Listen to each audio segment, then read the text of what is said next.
Everything you do must pass through your internal model of reality, and that comes from your brain. What that means is that the central determining factor as to what you can do or what you can even think to do comes from your brain. The brain is a physical organ, so then the way it operates must come down to genetics, right? So then why has the black pill, for example, exploded on the internet recently, but nobody ever really talks about cognitive genetic determinism, which is what black pill actually is. It's just genetic determinism. Nobody talks about it in the context of the brain and cognition. Why? That's what I started to wonder, and I did a bit of a deep dive, and I would not recommend you do this because you will go to the deep, dark edges of the internet. Now, black pill about cognition does actually exist. It's not very pleasant though. The most you will find is basically a bunch of racist incels on the internet talking about how Somalis have a lower IQ than average. But this did make me wonder about the extent to which your genetics actually do determine your cognition and how the way you are born and brought up affects your ability to think, because your ability to think is central to everything else that you can do or achieve for the rest of your life. So it's crucially important. I don't know why brain maxing is not a thing that exists, right? And the perspective I went into this is as a mathematician. So I've done some training in things like formal logic and abstract modeling. So I think my perspective on this is going to be quite unique. I'm not going to waste any time. I'm going to tell you my exact conclusion right now so that those of you with the attention span to actually watch my reasoning can stay and the rest of you can be filtered out at this point. Genetic determinism in general is fucking stupid for basically everyone watching this video right now. And the exciting part for you is that when it comes to cognitive genetic determinism in particular, it's quite optimistic. Okay, let's dissect why I came to that conclusion. Point one, it's a completely useless limiting belief to hold. Let's play devil's advocate. Let's say it's true. Let's say because of your genetics, you are simply born stupid or ugly. Well, in that case, you actually are not even smart enough to be able to test that claim. And this is a bigger issue actually about how people perceive data and science and the legitimacy it holds, because they will say something like, the data backs this up or the evidence backs this up, but they are too stupid to even understand what that means. If you were to clearly show me that you had drawn up a hypothesis, a clearly defined hypothesis, and you had some kind of mechanism to test that hypothesis, and you showed me actual data and results that concluded that your hypothesis was correct, then you could, fine, you could say that. But nobody does that.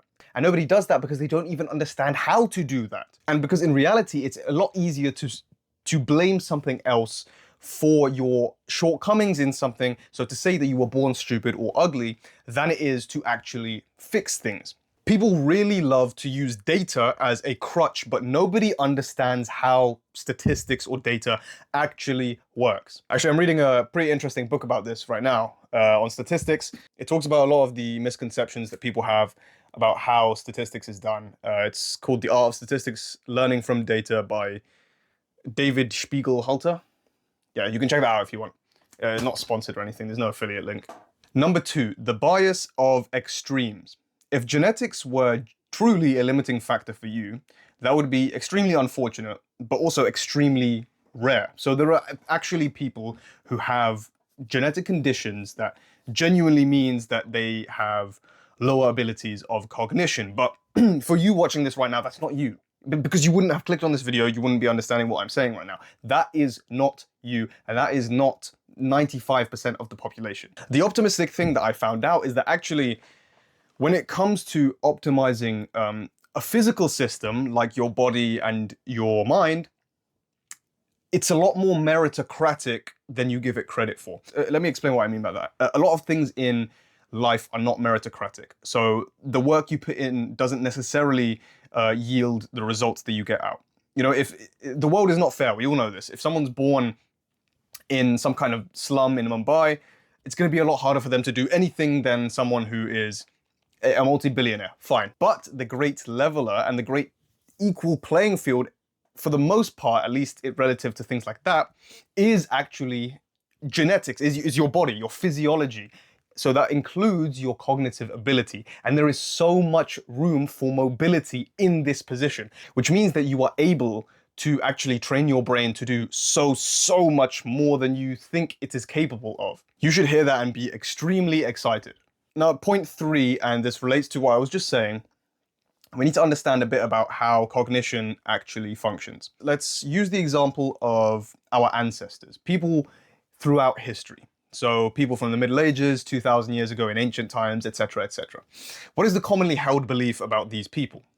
Okay, most people today think that we as a collective, as a society, is more intelligent on average than people from 2,000 years ago. Now, I'm not making a claim as to whether this is true or not yet. I'm just saying this is a commonly held belief. There are two possibilities. Either this is true or this isn't true. Let's go through each possibility and see what we find. But first, we need to understand that in terms of physiology, in terms of the actual brain chemistry of you versus your ancestors, as a species, we have not changed in a long time. The modern human has existed for a long time. People from 2,000 years ago versus us today is the same species of person. We physiologically, we are basically exactly the same. Okay, and what that means is in terms of actual genetics, in terms of physiology of the brain, like the way the brain is and functions, we haven't changed. So either we today are smarter because of things like education and nutrition, etc., which means that we can improve our cognition, or we are not smarter today, but we appear smarter because of things like education and nutrition.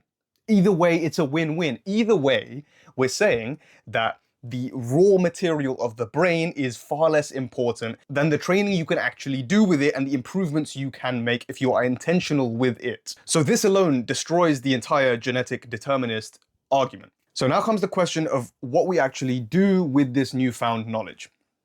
Because you can have as much or as little raw cognitive power as you want, but the difference between two twins, for example, two people with almost identical physiologies can have vastly different lives. And there are some really small but significant things that can actually change your entire outlook and perspective on everything you do. So one great teacher, one great book, one great YouTube video. The conclusion I came to is that people vastly underestimate the actual potential capability of their brains. There are a few basic paths to this. Anything that you can do on a societal level is something that's really like surface level. So things like basic formal education or not being malnourished will show you like vast improvements in cognitive ability across a whole population. But for you as an individual, if you are intentional with the things that you do, can actually go way deeper into this. So distilling, for example, the meta lessons of academia